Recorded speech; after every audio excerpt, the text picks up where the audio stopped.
questions. So just some brief introductions of everybody here. My name is Eric Luden. I'm the founder and co-owner with Andrea of Digital Silver Imaging. We are a custom fine art lab located in Belmont, Massachusetts. We started in 2008. And we offer a variety of printing services, framing services, and a very special digitization solution for digitizing not just film, but also artwork and paintings. And as you'll see, we worked collaboratively with Jenny to do all that. So that's me. Caleb, you want to go next? Yeah, sure. I'm Caleb Kane Marcus. I'm creative director of Luminosity Lab, and we specialize in making books and exhibition design, mainly focused on the arts. Great. Sib? Hi, I'm Sibylla Smith, also known as Sib. I'm an independent curator, podcaster, and consultant. I basically focus on concept development and the photo bookmaking process. Fantastic. Jenny? Yeah, I'm Jenny Evans. I'm in Jamaica Plain. I'm an artist, and I am lucky enough to have worked with these wonderful people to bring together my book. And that's kind of why we're here. That's great. Zach? Where are you? Oh, did we Hi. lose Andre? Oh, Yeah. Hi, I'm Andrea Zaki, and I'm a partner at Digital Silver Imaging, and I'm here in Denver. great. So our hope today, just for everybody that's here, is, you know, we're a team of people that came together in a very collaborative effort to help bring a project to life. And it's not just one of us; it really was all of us. Circling back with ideas and input, and it was a really exciting process to be part of. And we hope that at the end of this, that if you're thinking about embarking on a project that involves the editing and sequencing and writing of your work, that Sib is a great person to help you with that, and that Caleb and Sib and Jenny all worked very closely together to make a lot of the final decisions that resulted in the production of a really beautiful book. So that really is our hope today. So as you listen to everybody, take some notes and be sure to ask important questions. So Jenny, if I could start with you, I want to ask you a question about can you give a description of the body of the work, of your work, and what was the impetus for it, and how it came together for you? Yeah, sure. I love that question. I actually would love to show some of the images, but just to start, the body of work is the work from the past 10 years. When I turned 50, which is now 10 years ago, I decided I wanted to really learn how to paint and draw. That it was sort of had been this dream of mine for my whole life. And something about turning 50 makes you think I have to do it now or never. It's not really true, but that's the way it felt to me. Um, and so I took on this very rigorous study of drawing and painting. And I think I'm just going to run through some images because I think that'll just show folks where I started. And so this was I started mostly just in black and white. And for some reason, it's not allowing me to share the next image. Huh. All right. That might not exactly work. Huh. Interesting.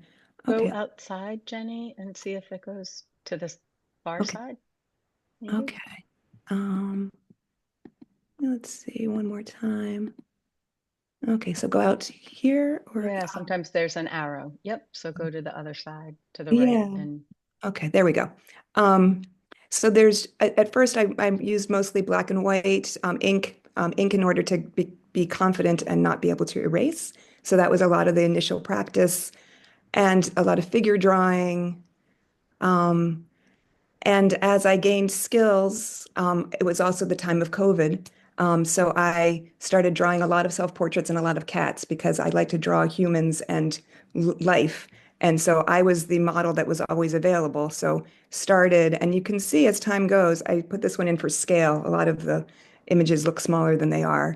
Um, the skills started to develop. And what I realized is that my friends and family were very interested in my process. This is the cover of the book.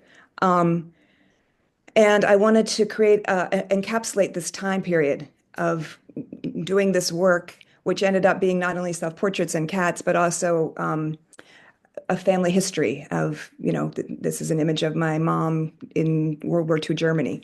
That my skills developed into a way that I started to be able to tell stories. And this is me when I was young with my dad. That the book encapsulates this period of gaining a voice and being able to show the foundation of where I am now, and that now I jump off from here.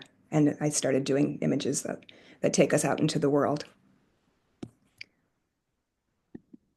So that's sort of those images were culled from actually thousands of images because I was practicing and drawing literally every day for 10 years.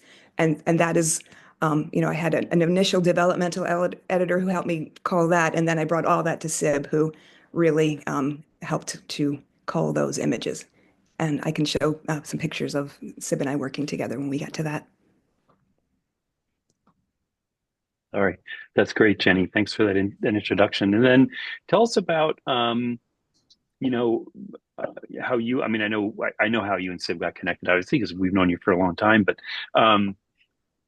tell me about that. The thought process of then going into a book and then working with Sib. Yeah, so it's interesting. The work did not start out, I'm going to be a book. Obviously, I started out wanting to get these skills. And then as I was developing the work, again, people were interested in what I was doing. And so I started writing it really for my family and my friends. And then I have a good friend who read the manuscript, my friend John, who happens to be Mm-hmm. on the call with us, who said this should be published. And I was kind of taken aback. And Sib and I have been in contact in many, many levels for a long time. And I brought it to her, and she also, without missing a beat, agreed. That people around me saw something that I didn't for myself.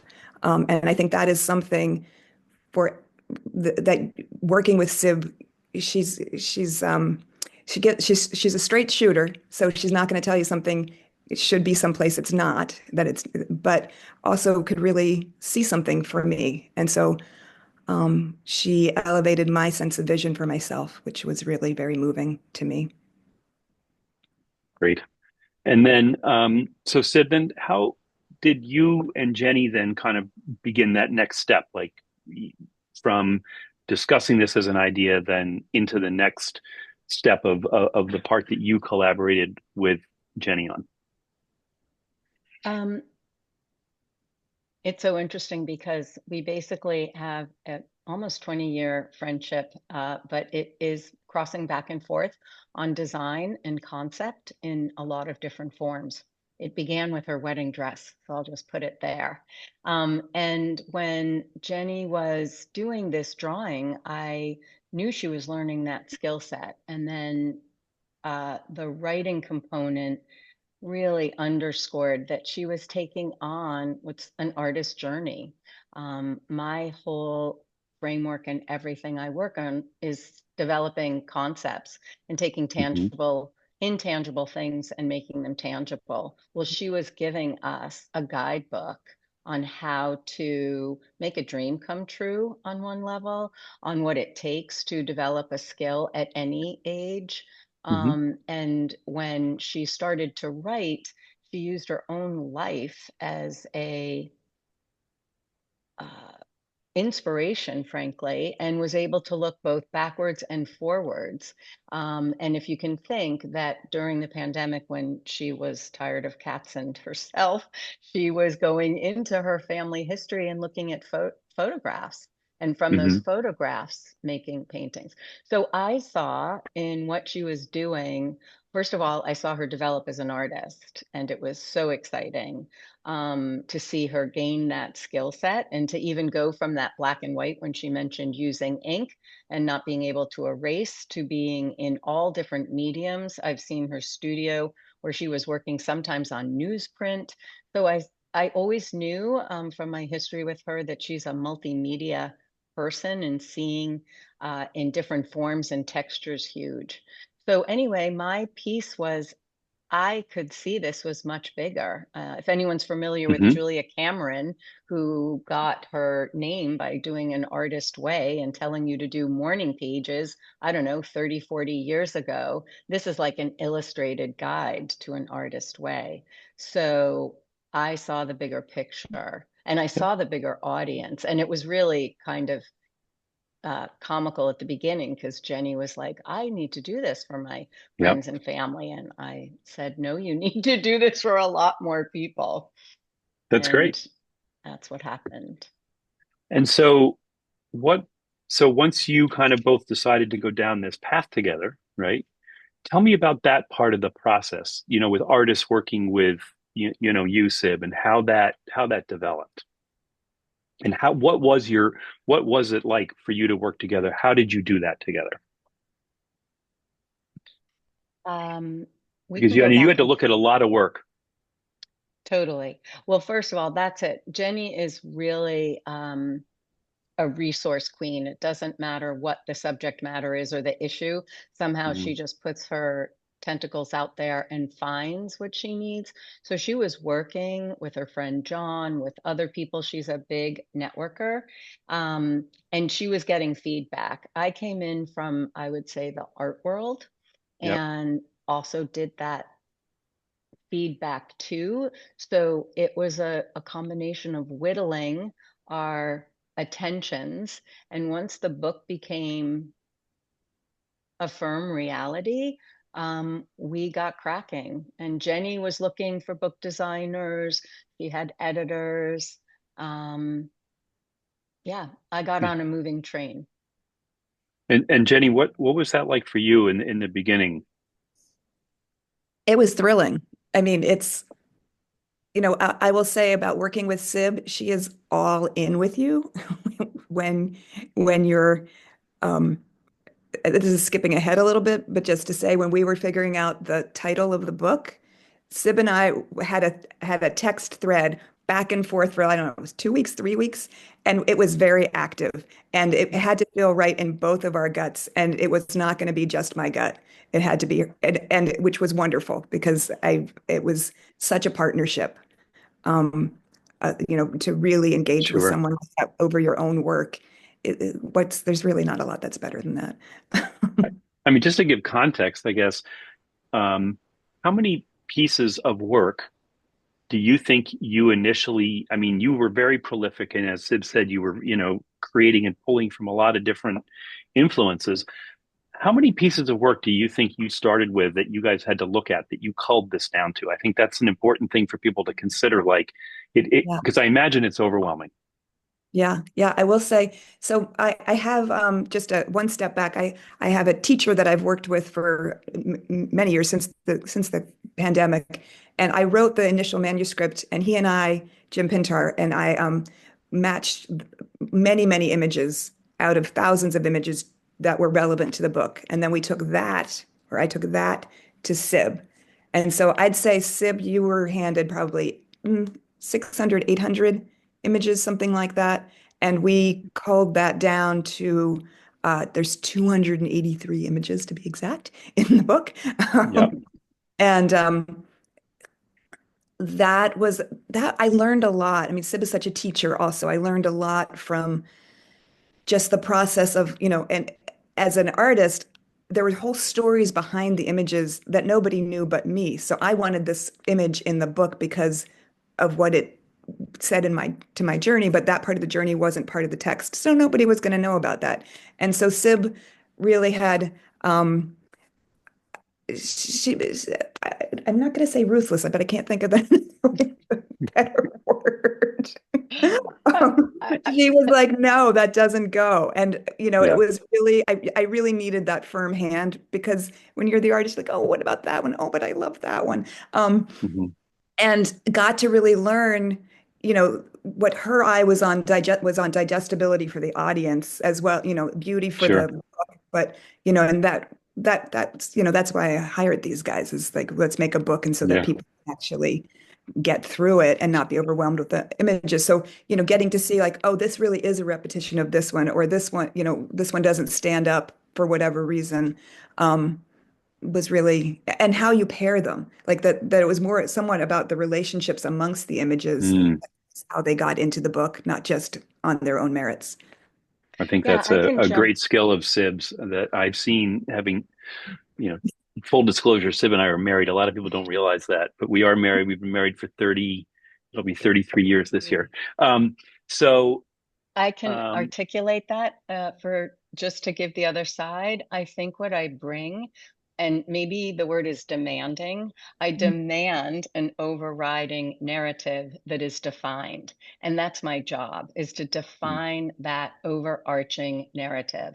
And then that becomes the framework. And I can see that so much easier as an outside eye, and I can hold the artist's hand to it. And when you look at 600 images, I honestly don't blink. I've started with 6,000 more than once because I am looking for a quality, and it's either what the image projects, what the image is speaking to, mm, what note it's carrying, and I can go almost like something that collates. I can go and I have piles. I know what this group is talking about, and we're speaking about this. And I respect the creators' um, connection to what they did, especially like with photographers. It's like, I was hanging off a cliff to take that shot. And I'm like, yeah, but it's not relevant. Like, I'm going to separate mm, it from what you did to make it, but I am open to concessions. I'm open to I call it fight about it, but like I'll fight for an image, but it's because mhm. I'm going to say this needs to be in here for this reason, that reason, and the other. Okay, you think that needs to be in here. What are the reasons? And we can Perfect. even negotiate. It's like, if you put that in, Hmm. okay, I'll let that one go. But the initial structure I describe to people, it's like a recipe or a score that it is, you're picking notes, you are picking flavors, and you are making a narrative that flows. It has a beginning, a middle, and end, and it Absolutely. has reason. And that, when you shake it out, I don't want you to see my structure. You actually won't be able to, but we're going in with that. Okay, that's great. And at what point during this kind of sequencing, editing, and decision and demanding back and forth, um, when did Caleb, I'm sorry, Caleb, when did you get involved in this, and how did that come about? I guess Sib and I had met somewhere. Paris photo, maybe? Yep. Possibly. Yeah, a couple of years back. And I mean, Jenny and Sib would more, sort of know their side more, but I think they were looking at different designers, and Sib said, "Why not check out Caleb with Luminosity Lab?" And we had a call, and chatted for a while, and we determined that it seemed like it would be a good collaboration. I mean, I think it's very important that everybody likes everyone within a collaboration, because otherwise it's not likely to be a very good one. And ideally, of course, you want the skill set and you want the knowledge and the vision and the creativity and all of Mm, that. So that's kind of like, necessary. But if that component of being able to work together isn't there, then it doesn't matter like how much skill or creativity there is. mhm. Because the end, you know, the end product in this case of a book just it won't be very fluid. And so it was a great collaboration. And I run a very sort of dialogue based, as well as being sort of conceptual and research based. And so the dialogue conversation is like getting to know the collaborators, getting to know Jenny's work, getting to know what her vision is overall, hearing from Sib about how she sees that as well. And so taking as many inputs as possible, and then also doing research into the topic matter, whether that's drawings, whether that's cats, paintings, and increasing my own knowledge so that then there can be some kind of concept, which is creating the visual language. And the visual language should really echo the content and the narrative of the work. And that visual language is really composed of like the typography, the color, proportions, grids, materiality, the haptic feeling of it. And so all of these things come together to Mhm. speak to um, the narrative of whatever the work is. within. So it sounds like the three of you really spent, you obviously worked individually at points, but it sounds like there was a lot of back and forth and maybe together, all three of you. How did that come about and how did you manage that? Um, I just wanted to speak for a second to how I chose working with Caleb, if I could. Sure, absolutely. Um, it really felt like the process that Caleb offered me was very relational, and I think that um, uh, I think I found Caleb through Sib, so there was already a relational element to just um, getting to know Caleb, but that it was like he wanted to talk and get to know me as an artist, to see how who I am could be sort of influence the book. And so there was never a sense of we're on the clock, that this is, Hmm. we got to get this done by a certain time. There was definitely a sense of, we wanted to get it done, but there was also a sense of generosity of time in our process, that the process was part of the art, really. Like what we were doing together had a beauty to it. And Yeah. I that's why we were in it together. That really struck me, uh, and it's no coincidence that that happened through a connection through Sib, because that's just how she rolls. Well, um, I wanted to just interject too, because Caleb, I knew your work before I knew you. And I was actually talking about you on my podcast more than once. The first time was with Boy Crazy. And I'm like, who thought of this end paper? Oh my gosh, what about this? And it was you. And then it was in Paris Photo that we got to meet. But I knew your strength at translating ideas into the tangible, that idea Mm, that you took something of a book. We did it here with this one. If you look at the end papers of Pulses, they are riveting and it's on purpose. And mm, all of those decisions are so important. And I knew you were as exacting on making the concept come from every possible avenue. And it was like, you're talking my language. So then when we got to just all talk together, I have often described it. We had many Zoom meetings. And yes, we'd go off, we'd figure out what was an issue, right? It was like, that's a Jenny issue, that's a Sib issue, that's a Caleb. Like we'd come to Caleb with something that Jenny and I had talked about and say, how can you make that happen? And everybody's particular expertise just blended. And my favorite part is how we didn't even know whose idea was what. And it happened repeatedly. Like I said, Caleb, awesome idea. He's like, actually, Sid, that was yours. Then another time I say, Jenny, I think Caleb. And she's like, no, actually, that was me. It was like, we don't even know. And that's a true collaboration. We mm, just built on each other, absolutely. riffed on each other. Yeah. Um, I, I know we want to make sure we leave plenty of time for questions. So we're just going to ask a few more questions of this great team here. Um, so Caleb, because I think this is an important one. Like when you look at a project, when you knew Sib, you hadn't worked on her, I don't think yet, and then you got to meet Jenny. What do you look for in a project that made this attractive to you? Yeah, I mean, as I said before, like we have to like each other, or at least think that we like each other. It's hard to know sometimes after you talk to someone for an hour, but if sort of the vibe isn't there, then then that's sort of a sign that it shouldn't continue. So I think that's a starting point. And then obviously, liking the work and the project, Mhm. and thinking that we can produce, a beautiful and, meaningful book. I mean, I think there's sort of, two main types of approaches to design out there. We can sort of make things pretty, and everything has nice borders and everything looks nice, and that obviously takes less time. Or we can try to create something which is more meaningful, and and which is, delivering the message of the content with strength and with clarity. And all of that then takes more time to really get to know the people involved and the work, um, Mhm.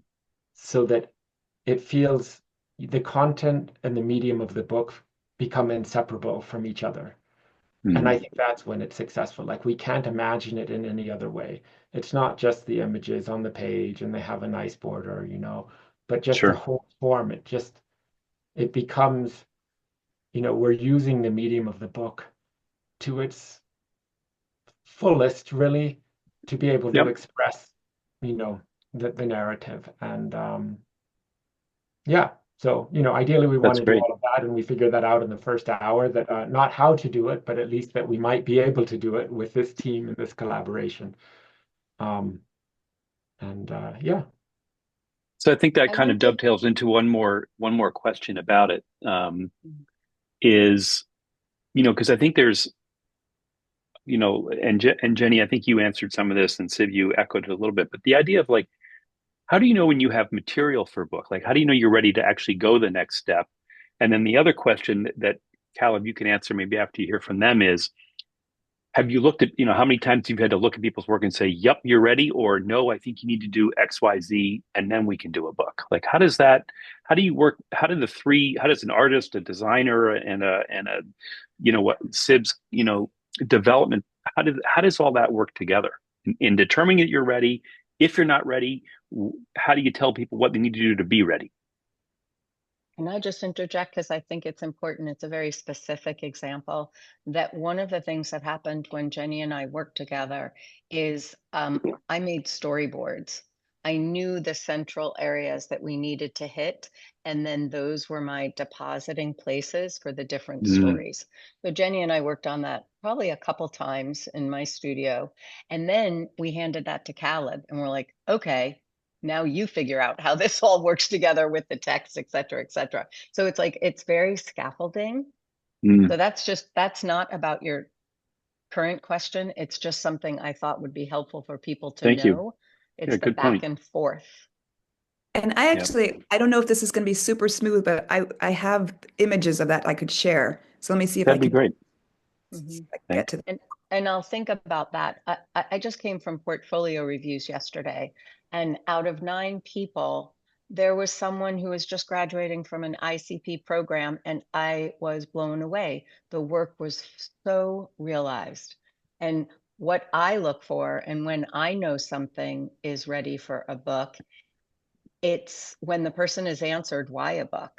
Like I love what Hmm. you said, Caleb, about when the concept and the book are inseparable. That's the aim.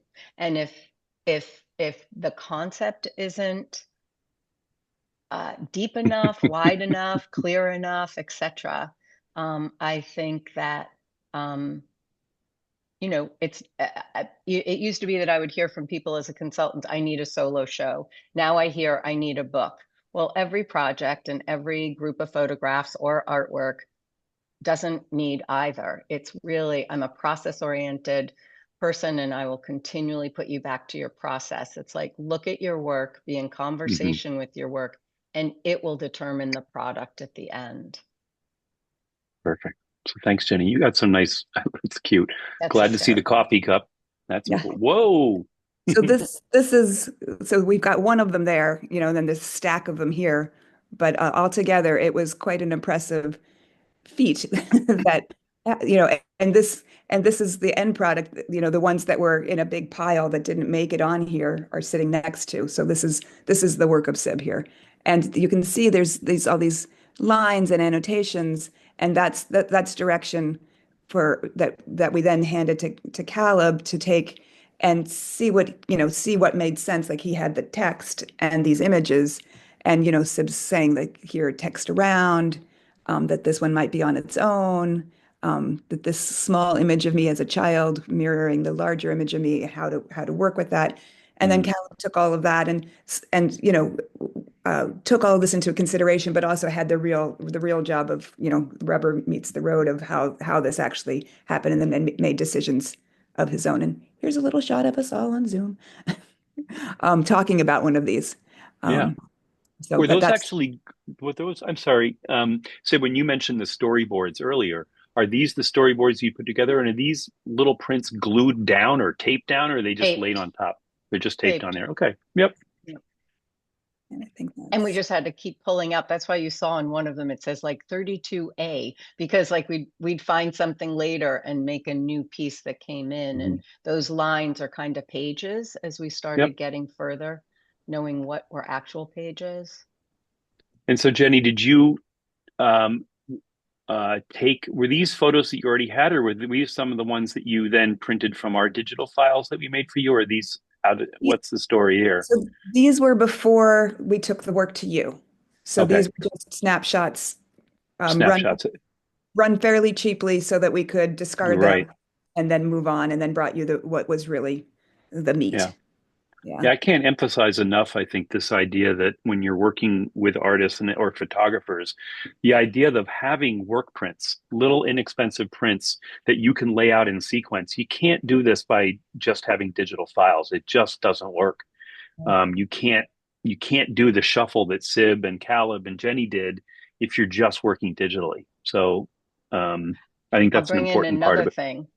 And that is that you saw that, well, you didn't see my full studio, but I want you to be able to look at the work laying down on a structure and up on a board, vertical Hmm, and horizontal, and walking by it, because that's what I mean about the work talking to you. It starts to sure. make sense or not make sense. So that's super important. And also, I think the thing to underscore is that when Jenny is a photographer, she's a filmmaker, she's had all this other background. She was Hmm, like, "Oh, I'll photograph my artwork." And that was not going to fly. She sent me these two images and it was hilarious. She was like, "What do you think is better in the lighting?" And I'm like, "Oh no, no. We are not going down. Like 200 and something images, like you need consistency with all of that different mediums. Some of the things were in sketchbooks, are on newsprint. We had to have something, again, aesthetically. I'm going to hold your hand to a really demanding aesthetic. And that is not the place to cut corners in terms of if you're going to have this book be the infrastructure be visual, then those have to be beautiful, yep. like any other printing. Yeah. Yeah, I'll just emphasize 100%. And also, those two images took me and my husband one whole afternoon. Like it would have, like we would have had to quit our jobs to do that. And I don't know if this is a good moment to pivot over to working with you, Eric, at DSI. Sure. But um, one one sort of key story for me was when I brought my work to you, and we were thinking about, which is, boxes and boxes. I have an image of my car stuffed full of my work. I don't know if I'll bring it up now, but at any rate, it was a lot of stuff to cart over. And in those, some of my work, was on literal like notebooks like this, where if I was going to remove the image, it would sort of destroy the book. And I talked to you about, whether I should do that or not. And you were pretty emphatic that I should not, even though it would have made the process easier for you guys to just have individual pages. And what you said to me that this is sort of my legacy, that this is my as an artist, and I was so, it nearly brought me to tears, like that you saw again this thing in me and in my work that was worthy of, you know, treating, honoring. And Well, so, I think the important part about that for me was that notebook had a timeline and a sequence and an integrity to it that I didn't feel as an artist you'd want to pull that apart.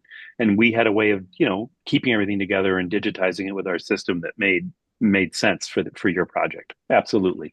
And I think that that's an important consideration that, you know, as an artist myself, I'm a photographer, not a painter or that, but I value, and everybody here at the lab is an artist. Everybody who works here is a photographer. And so I think that we approach our projects with a sense of integrity of keeping the artist's work whole and trying to help you realize your vision. That's an important part of it. Um, Can I interject what? one quick thing? And that is that well, we all made this decision, but some of those books were spiral, and we kept the spiral in the Hmm, imaging. And that was another creative decision that underscored an intention and the concept, right? That she did have a legacy, that these were books and books. and that things were made on different kinds of material. And then we brought in Sure. another expert to clear up the imagery, right? So, I mean, there's layers Yeah. of how you make it look beautiful, and we're just giving you all the background of what we Yeah. did to make it that beautiful. Unless Caleb or Jenny or Sib, you want to add something important, I think right here, I really would like to get into the Q&A part, because I really feel that we're here to answer your questions. And I know, I think one of the very first questions that Andrea, you can address is, how this collaborative process works. Obviously, people are thinking about cost and all that, and I think that's an important thing to discuss. So, Andrea, I'm going to let you. I'm sorry, I didn't give Sib or Jenny or Caleb any moment there to answer if they did want to add something to things we've already talked about. But go ahead. The only thing I'd say, should we share a few pictures of the book, just so people Yes. have a sense of, Yay. and then I think, yeah, totally questions. Um, all right. So this is in the end, it was published by Workshop Arts. Pulses, Memoir Through Art, Jenny Evans. This is a photograph of the cover, and the cover has this very obviously, in the digital space, we can't feel this, but it's on an uncoated paper that also has texture to it, kind of like a watercolor paper. So it's very tactile, and it has this haptic feeling to it when you hold it. And obviously all of these, nice, lush, harmonious color palette. And then when you open, so I think one of the things with books is that we want to create like curiosity. Covers should be a distillation and an essence of the interior, but then we want to create some curiosity so that people want to Mm. engage with content. And so when we open the book from the cover to the first page of the book block, we see these enlarged brushstrokes, and these striking eyes, which is actually an enlargement of the cover. But it sort of doesn't feel like that in one way, but it still connects it. And so we have this very sort of striking beginning that encourages us to continue on with the book. And then throughout, the book kind of weaves between images and text, and the design also sort of moves from something more playful in terms of the grid and something more formal, and maybe reminiscent of like studio drawings that are pinned up Mm. for a visit. And so here you can see something where it's a little bit more playful in terms of that grid in the portrait section. And just if you go back to that one, I think just the idea of when Sib mentioned about the spiral, that and being kind of you can see how what that does to this book in terms of giving it the relevance of and context of these. It's not just the image. If they were just the images by themselves, you'd still enjoy them, but I think you get the feel of the working artist by seeing the spiral. Absolutely. Yeah, absolutely. And again, it's playing to that idea visually of, how formal is something, because obviously this makes it less formal, and it adds to that sense of process too, I think, which is what the book is really about. Um,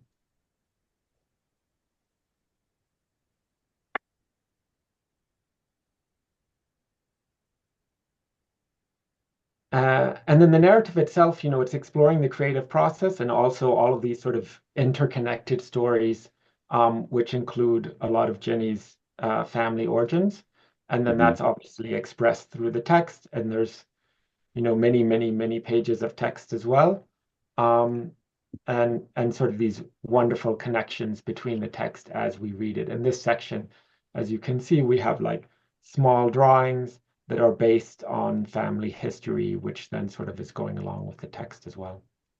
And that's it. So you have some sense Thank of you. at least what the book The looks like. finished product. Yeah. That's great.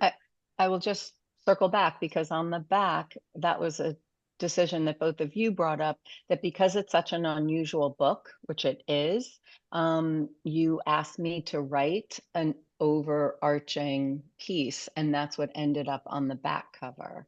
Mm. So that people know, it's almost like the semicolon that you'd have about a title. It's like, what is this?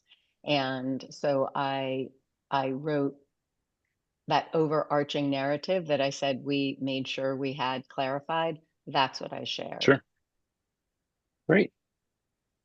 Andrea, do you want to start delving into everyone's questions? That would be great. Yeah, I'd love to. We have I'm looking at two monitors now, so if I look a little odd on screen, um, but we have some, I think, a very astute audience here today. So I'm going to try and group these questions, kind of mentally, so we're not kind of bouncing too much back and forth. So I'm going to start with what seems to be the logical question to start with, which is from our friend Erica. Um, and Erica asks, what was the timeline for this project? I can answer that. I was going through the photographs last night as I was putting together that slideshow and realized that my process with Sib when we were, up in her studio, that was April last year. So Mm, the process actually from, it took me there's the 10 years, there's the writing of the book itself, which took me probably a year and a half to come up with the manuscript. And then once I had that, it's been a year till, it was just about a little under a year till getting it published. So that the publishing piece, I will say, happened in a very lucky way. I found a publisher pretty quickly. mm, And so that it becoming a book, um, was expedited because of that time, that piece of the timeline. But I think we worked together for about a year on the mhm. sequence, the all the decisions around the making of the book. And I want to add, and Caleb, when did you start getting material in that process, and how long did it take you to kind of come up with, the final? Yeah, I mean, I think my memory kind of goes very quickly. As this studio is usually working on like about 20 books at a time, in that range. But I would say normally it's like 3 months to a year is kind of the time frame. 3 months is pretty aggressive to create something that's sort of more meaningful and a visual language which is really echoing the content. And then if it goes on longer than a year, you just all go crazy and you can't even remember what's going on. Um, so I would say we were probably in the middle of that range. What, six to nine Yeah, months, would you guys say? Something like that? I'm pretty sure we were all on group chats by last June, and you and I were looking at wet proofs at Paris Photo in November. Mm. I think we got you stuff at the end of May, now that I'm thinking about it. You and I, Jenny, in April, and then it was May, and then June, we were the three of us over the summer for months. Okay, so I'm going to use that as a jumping off point. So we have a couple of questions from Dawn and Elizabeth. And Don asks specifically, where does the financing come to do the early development of this project? For the book designer and SIB, et cetera, are not free. So maybe you could talk a little bit about the money side of the whole equation. I could speak to how it worked for me, um, which is um, so aside from being an artist, I'm had spent the first 30 something years of my creative career being an acupuncturist. And so I decided to, I had been putting aside money for a creative project. And so the initial financing came from me, with, and one of the things I remember when I met with Caleb, and that, pointed me in the direction of working with Caleb was the idea that when you have a book, it becomes, it gives you a platform, it gives you entree into other things. And so already, things like finding funding become easier because I have this piece behind me. From the book, I had 12 of my pieces in a show in California. So there's that revenue stream that opens up there. There's the next project, as I'm saying, like the funding seems like it will come more easily, and other, let's say, patrons are more interested in me already. So it becomes an investment in myself at this time of transition into what's next. But it is true. It is something that took me a while to figure out how to bring to this place. Also, I'll jump in to say that so we brought the book to APAD, and that's partly because Caleb and I have that relationship. But one of the cool things that DSI thought about was a lot of people love the imagery that you have created in the book, and we made prints that were for sale. And so people bought both the book and the print, which is a really great way to go about it. And in terms of my input, I have on my website consultation packages, and I work with people on a lot of different projects. And so if it's on the way to a book, that's one package, like with a bunch of time, because it is an investment. So the more time you invest with me, I try to bring down the price of what that is, or the price per hour as a consultant. And things are pretty fluid. Things roll from one thing to another as it progresses. And similarly, in projects like this, it isn't, you're not on a time clock. It's not like, oh, okay, I'm on a Zoom, I'm going to say how long that is. And then I'm like, even the title, when we went back and forth, if we thought about that for timing, you don't. You just do what needs to happen to make it happen. So then I guess, there's Hyphy asked, then how do you get the book published? So was this, you have a publisher? So both Sib and Caleb had some contacts, and we, initially thought, threw it out to a few people. And if those contacts weren't going to take, then we were gonna, there's actually maybe Sib and Caleb can talk to more about what would have happened if one of those initial contacts didn't take. We were lucky that one of them did. Um, Yeah, I mean, I think basically one of the when often photographers will say like, oh, well, how do I get my book published? How do I get it in front of publishers? And like my greatest advice, well, two pieces of advice, I guess. One is that you really want something as polished as possible in general, so that the idea is very, both strong but also very clear. And they can look at it and they can know exactly what the idea is. And they're not having to suss that out, because most of them, they're getting, dozens, hundreds of emails a day. That's not going to work. Number two, being pulled out of the slush pile, extremely, extremely, extremely rare. And I work with a ton of different publishers. Um, and I mean, I'm not even sure any of the ones I've worked with directly have ever pulled something out of the slush pile, right? The slush pile being if you're just sending it in as a blind submission, you've never had any contact with them. So the greatest thing that you can do, aside from having really strong, clear project to present, is that you need to know them in some way.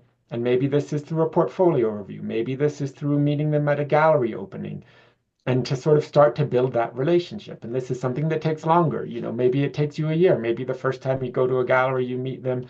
The next time you say hello, the next time you talk a little more, and then you have a cup of coffee. And all of a sudden, the chance that they're going to open your PDF is suddenly very, very high. It doesn't mean it's going to be published, but at least now you're in the game. And so that's what I would always say. Like, you need some kind of connection. Or maybe in this case, it's like through Sib and I, right? Like if we're connected to publishers, and I'll always connect artists if I feel like it could be a good fit to the ones who I know. And basically you start, if you do have multiple ones that you're connected to in some way, you start with your, the dream list, Thames and Hudson or whatever, and then you sort of, you figure out who else is going to be helpful. And I think that one of the things that's very helpful is to be at fairs. The book fairs draw a huge number of eyes. So like for photography, ICP in the US, they draw like 3,000 people. It's all curators, writers, photographers, 3,000 people in 2 days, right? APAD had over 25,000 people this last edition. And so are they all looking at your book? No, but that's a massive amount of people over a very short period of time. And that's where you'll get the most interaction. And books are very good at increasing audience and reach for the photographer or for the institution, the curators, whoever the book is being done for. And so it's important to have it out there in the world. Hmm. Absolutely. I'm going to underscore that with the fairs, with the exhibitions. It's like having a job interview. You need to know your book is not right for every publisher and or like if you were getting gallery representation, there needs to be simpatico. You need to see in the same way or have a particular style or thematic approach. And going to something like APAD and seeing all the different publishers that are there, you'll see what works, what doesn't work, what could be some of the right fit people for you. And yes, developing the relationships. And no, don't go to a fair with a portfolio and say, can I show you this? Because those people are Yeah. there to sell. They're not there to see that. Yeah. So you develop over time, very relationally built. Yeah. So let me do a little follow-up here because I think that was an amazing answer, Caleb. I think that that's kind of what a lot of people that are joining the webinar today really want to hear. Um, would you work with a team like, Digital Silver Imaging and SIB and yourself to create a sample chapter or a mock-up of the book? Or how would you do that to kind of start those talks going and those connections? I mean, I think, to some extent there's a difference with different publishers, right? But from my personal experience, I think generally when it's, the more finalized it is, kind of like a finalized draft, then the better the chance slash the better the publisher that can be found. Um, maybe there's some exceptions to that, but I know I've worked with publishers who say like, we never work with outside designers, and yet somehow the projects I've worked on have been published by them. And so I think it's more about, you know, what is that in form and that in content, how is it expressed within the medium of the book? And if it's done well and it fits within the publisher's, catalog and interests, then they'll publish it. And of course they want to like the artists and they want to know that the artists are trying to do something for the publisher as well. So we often think like as artists, we think, what will the publisher do for us? But the publisher is also looking at it on that inverse side, Mm. like, oh, is the artist going to help to push this book into the world? And if it's a younger publisher, will they help to advance the reputation? And even more mature publishers will ask that question of some of their stable. And so if we can ask it of ourselves as artists, then that helps us to get some perspective as well. It's sort of gone are the days where publishers, will launch the careers of artists purely on their own effort, right? Again, it's another collaboration. Also, there are people, dummies of your book and maquettes are where you start, right? Just we were at something for the century of Leica, and a person on there, it was Donovan Smallwood on his second book, showed you what he was thinking of for his next book. And it has little pieces of it, just like our storyboards. I'm about to submit 3 people whose dummy books I've seen for an award in Italy that help you get to the next step. So you want to get in and get playing with those ideas. And there was another part that you brought up, Caleb, that I wanted to underscore. I was working with Susan Meiselas, and she'll tell you there's 15 different versions of the book that we're holding that she has worked with before. It's like that's a process. So jump in, start, and let it happen over time and get the input, I think is a big part of it. So let's keep things rolling here. And this is a question for Eric. So Randall asks, Eric, will you be talking about the details of scanning the artist's materials and then printing the book, or is that for another webinar? Yeah. So, I mean, what I will say without going into a lot of the technical part, I mean, we do have a very advanced color calibrated system that is used and incorporated by the Library of Congress. So we really do make sure that we are digitizing work extremely with a lot of color accuracy, and the camera that is attached to, for those of you who know megapixels, it's 150 megapixel medium format digital camera. So whether you're having a scanned film, digitized film, or in the case of Jenny, where we digitize paintings, you're getting some of the absolute best quality possible. This is not scanning. Scanning is a legacy technology. Digitizing work in this way is the most color accurate 16-bit file you can get. So we have done videos on our digitization process, which we can put some links to, but we will be doing some more in the near future. I want to jump in with something, which is the other point I wanted to make. I have a podcast that's 5 years old with 90 episodes that are all about people making their photo books. Mm. And I think it's a deep, deep resource. And it's also hyperlinked with other resources on the topics and subjects we've covered. But it will let you know that those are 90 different artists, and there isn't one way to a book. Every one of Yeah. them went differently and a different approach, and they grew. Some of them are on multiple books, and their books get better. So I think that is a really important resource for you to know, and we can put that in the chat. You can get it wherever you get podcasts. It's called Concept Aware. There's also an archive of it on my website. And one of the books that we covered is the book by Mary Virginia Swanson and Darius Himes, How to Publish Your Photo Book, which has on their website, which is the same name.com, a 25-page leaflet and workbook to know, Mm-hmm. are you ready for a book? So the resources are out there. Dig into websites of people like me and Swanee and galleries and publishers, because the information is there, and DSI. Yeah, we put it out there. Spend some time with it. The same with Caleb and Luminosity. You'll see all the variety of the books that he's done. Incredible. There's no formula. So I want to say too that if you go to the chat, I've posted links to Caleb and Jenny and Sib and DSI in the chat. So those are all there. And I also wanted to say that if you signed up for this webinar, there'll be a follow-up email, and we'll have links. And also there'll be some offers in there. I know that for DSI, I can speak directly for DSI. We're having 10 free consults for digitization of artwork or film, and only 10. So I'm actually just posting that link in the chat. So if you want to schedule one of those consults, you can go in there and schedule and look for that email as a follow-up. So I want to keep on with the questions here because we've hit an hour, and I think we probably need to wrap this up after a few more questions. So I think we've answered a lot of these questions in the follow-ups that everyone has given, and it's been really great so far. So let's see. I want to move on to Ron's question, and he says, clearly you've had great collaboration. But it's unclear how broad of an audience you expected the book to reach. My experience suggests that the process varies.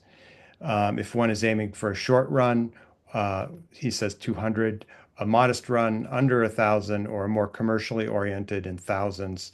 And what's your goal, and how has the marketing gone? That's probably Jenny. me. Yeah. So I guess we'd call this a modest, whatever that in the middle one was. Um, yeah, and the publisher, I think, you know, is doing some of the outreach and is taking it to book fairs. It was at APAD, which was I actually went, and that was kind of thrilling, as Sib coined the phrase, to see pulses in the wild there on the tables, and to see folks interacting with it. And anyway, I'm getting off the topic. Anyway, that was fun. And so that's the kind of thing that I expect that the publisher is going to continue to do. And they haven't rolled it all out for this year, but I've heard some of what's coming, Amsterdam and other places.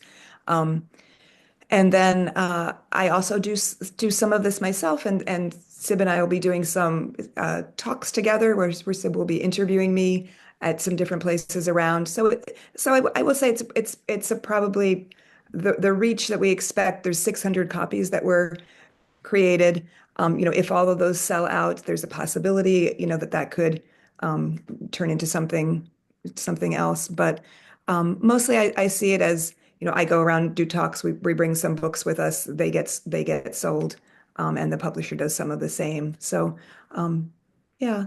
Does anyone want to add anything to that? Yeah, I would. I'd like to say that I am not um, billing myself as your marketer, but I am your marketer in terms of the fact that when Jenny was doing this, it was my suggestion to take pictures of on the way to the book because people really want to see and know that tangible task. And then well before a year ago, when we knew we were going towards a book, I was instructing Jenny on her website, on what to put on there, on how to take all of her networks and coalesce them and feed them so that when the book was ready, it had a place to go. Because as Caleb talked about, it is relational. And yes, your publisher is going to do for you, but you are also going to do for yourself. That's the same with the gallery as well. So it's building your audience, building your network. Those are all part of the process. Yeah, I will just add to that that something about the book's message has resonated with various people, and so I keep being invited to to speak. Like there's a Unitarian Universalist minister who read the book and wants me to come do a sermon at her church, and then has put my name out to various other U churches, and that wasn't a venue I would have thought I would be doing the circuit of, but there's a lot of them in New England. And so it's someone asked a question of what's the most surprising thing. And I think that the book continues to have this life that I hadn't envisioned for it. It's like sending your kid to college and now it's, in a rowing championship. And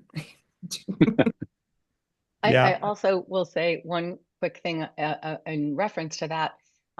Part of culling your overarching narrative that I keep talking about is looking at your concept as a matrix and finding the intersecting pieces. So that's part of the conversations I would have with Jenny is what are the audiences for this book? Where are they? And how do you connect with them? And they come from all these different disciplines and areas. And that's a part of your work too. When Caleb said that research is back there, that's the part of the research. It's like who are my people? Where does this intersect? And some of them you find, and some of them find you, and it's definitely Hansel and Gretel. One leads to the next.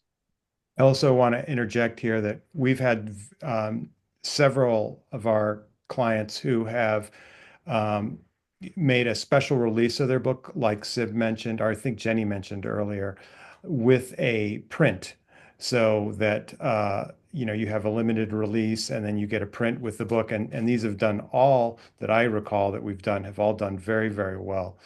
And this is kind of I try to keep this on the down low, but in a previous life, I actually owned a publishing company. And uh, if you intend to have a book, you better be a promoter and you better be a marketer yourself, because any more publishers do very little of that. Even for the big commercial publications, is they expect you to be out there, getting that book sold. So it's not like, oh, the book's printed, I'm done. It's just begun once the book is printed. Yeah, it's like running a Kickstarter campaign.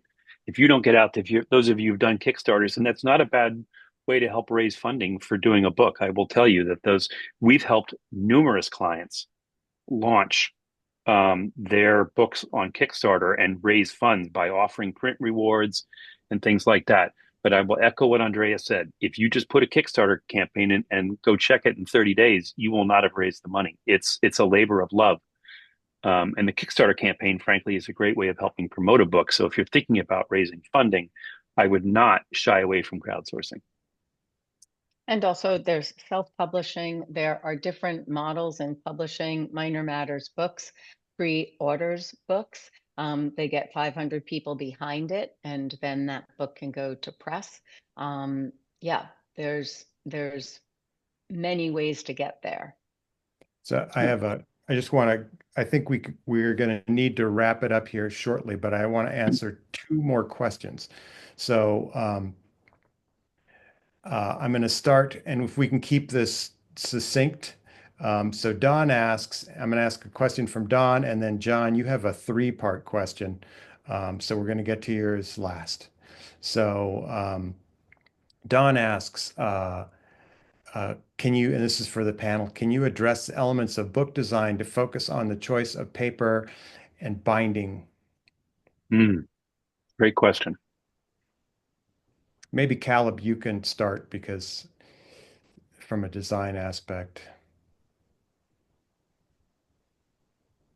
Yeah, I mean, I think everything, is connected to that sort of visual language, which is really, echoing and amplifying the narrative of the work. And so that includes the binding and the paper. So the paper is like part of the materiality, which is, I guess part of the haptic language technically rather than the visual language, but sort of grouping it all together. And so this is all printed on an uncoated paper as well. Generally, with papers, you sort of have two directions to go in. If you have like you have coated and you have uncoated. If you take it to an extreme, you have very glossy and you have uncoated paper. Those are the two extremes. And for very glossy, you get a technically you get a better reproduction of colors. It appears to be more saturated, but you also have the least amount of feeling because it feels more plasticky or whatever you will. And uncoated, you have the most amount of feeling, but you lose some of that reproductive quality. Now these days, there's two kinds of presses. There's, your sort of traditional offset press, which the paper comes out wet, and then you have UV LED and it comes out dry. The inks are a little bit different, so the ink stays on the surface. So that helps with some of this reproduction potential, saturation issues, density issues of colors. That's how Jenny's book was printed. This is probably more information than you need, but so printed on a UV LED machine, um, and then we're using a skeleton black. So on many of you may have Epsons, and Epson has a matte black and a photo black. The matte black is a denser black. On a printing press, there's no such thing as blacker than black. Black is black, but you can use two blacks. And the skeleton black goes in the quarter tones. And so then you have two layers of blacks in the quarter tones, and that addresses some of the density issues. So essentially, we chose a paper that has more feeling, and then we compensated with a skeleton black plus UV LED to get more saturation and density that you would normally lose. And so then it has this beautiful feeling in the fingers in terms of the haptic nature. I think that's an endorsement of using a professional designer right there for your project. Yeah. And that we did go through a decision on the binding, and it's a Swiss binding. And there was a period of time when we were thinking about a spiral. Okay, so I think we're going to go to John's question, which is a three-part question. So part one, Jenny, this is what was the most unexpected thing you discovered about you and your art through this process? And my art. Yeah, well, I think that what I was just saying about the life of the book, that and that it continues to grow. I think that is, I think that and what and how that reflects on how I see myself in the world. I think that answers that question as succinctly as I can. And well, do you see I have a question to add on to that. Do you see yourself differently now than you did before the book? Yeah, yeah. There is a certain sense of being part of a larger conversation, which is really what the book is to me. This conversation, I just keep getting to be part of these conversations that take it out of this studio, my studio, and into, all sorts of different rooms with different people. It's fascinating and thrilling. Yeah. And to be somewhat at the center of that is wonderful. And then the part two is for Caleb, and I think you kind of already answered this question, but if you want to embellish more on it, feel free. And it says, how did you arrive at the wonderful stitching of the spine? So I mean, once we determined to do a Swiss binding, the Swiss binding is an open spine binding, so it allows what stops a book from opening with a hardcover book, as an example, is that spine. And so then that's what gives you more of a gutter, as Eric Kind of is shows. showing. Yeah. Is it working Yeah. or no? Yeah. Yeah. Yeah, there it is. There you go. Right. So the book is closed, and then when it opens, it gives you that totally beautiful, and it is stitched. This is actually your book you did for Alan Wheatcroft, which is right behind you. Oh, cool. Yep. Cool. Yeah, so the open spine, it lets the pages open totally flat. So that's one of the advantages of it. And then if you're going to do that, because you see the stitching, you might as well have something colored. Gonna see Yeah. if this is gonna work. Sorry with my camera, but maybe not. Sorry. Oh, I won't not try fun. that. So that's great.